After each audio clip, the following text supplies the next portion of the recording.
Okay, everybody. So today we're going to be talking about Kundalini Yoga, the chakras. I'm going to debunk this practice, okay? A lot of you motherfuckers out there, the spiritual love and light people, are going to fucking hate me. But everybody hates me already, so it doesn't fucking matter. We're going to discuss how this works, why people consider it to be dangerous, and whether or not you should even be practicing it. So what is Kundalini Yoga? What is it supposed to do?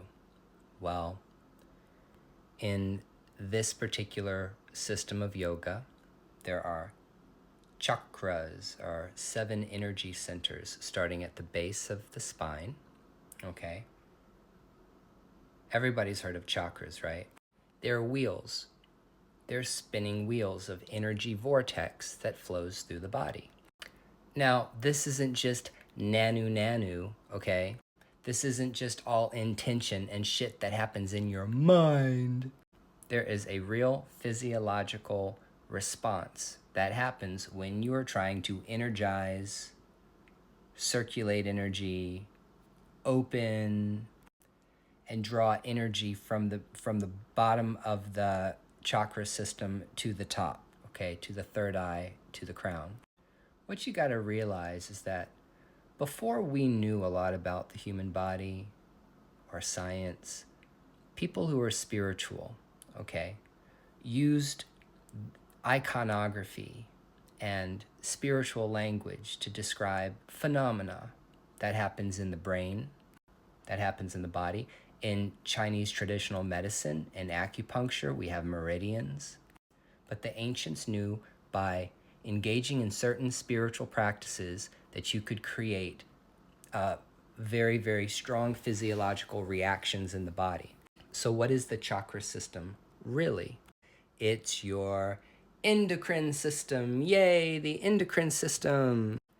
And as you can see, the endocrine system actually finds alignment with the chakras. The endocrine system is responsible for producing and regulating hormones in the body. It consists of various glands such as the pituitary, the thyroid, adrenal, the pancreas, which secrete hormones directly into the bloodstream.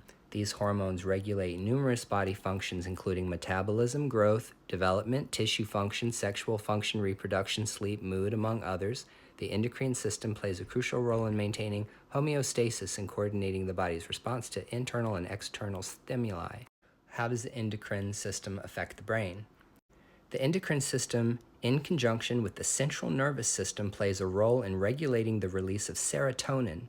Serotonin is a neurotransmitter that is crucial for mood regulation, sleep, and other functions.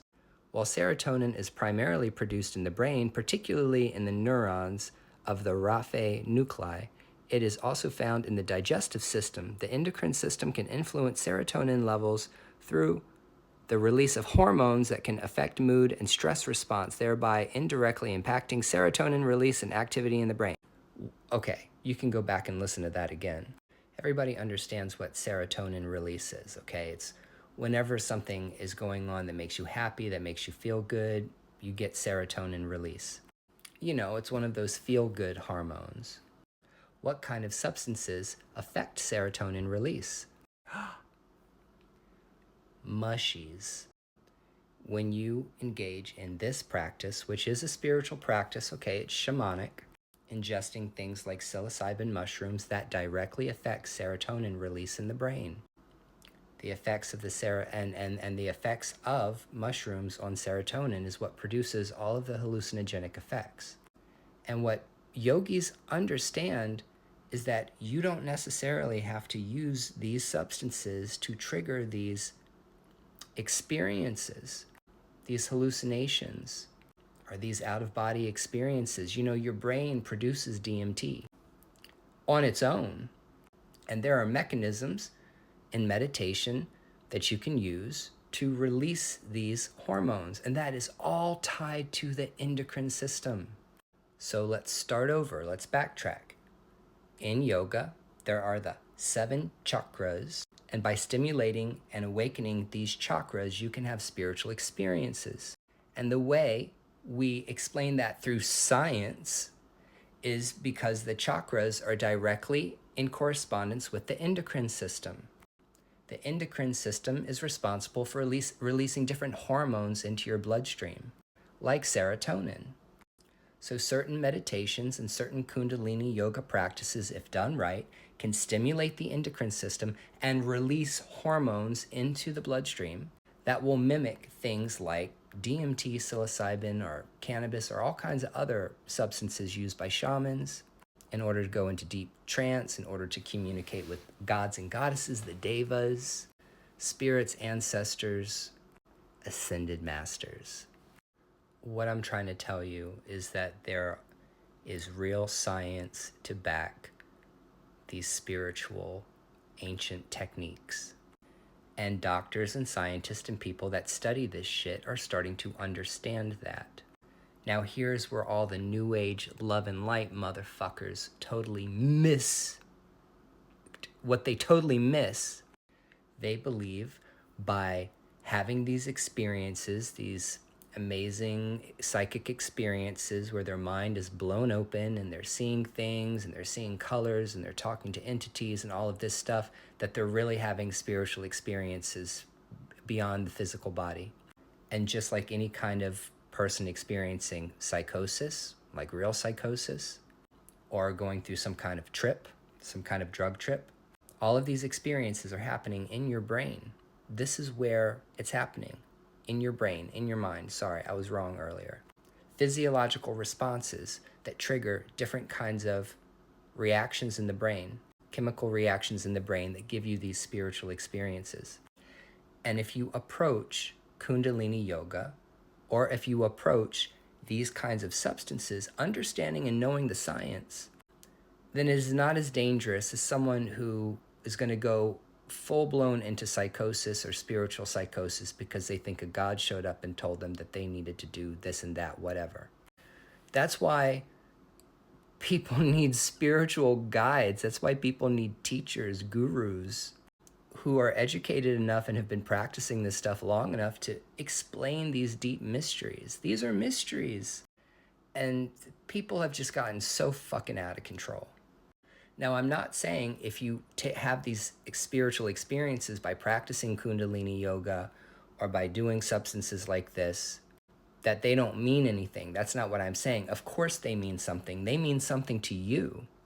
These spiritual experiences are meaningful to you. They're not meaningful to anybody else because you are the only person that gets to experience these experiences. You are the only person that gets to interpret what those experiences mean to you.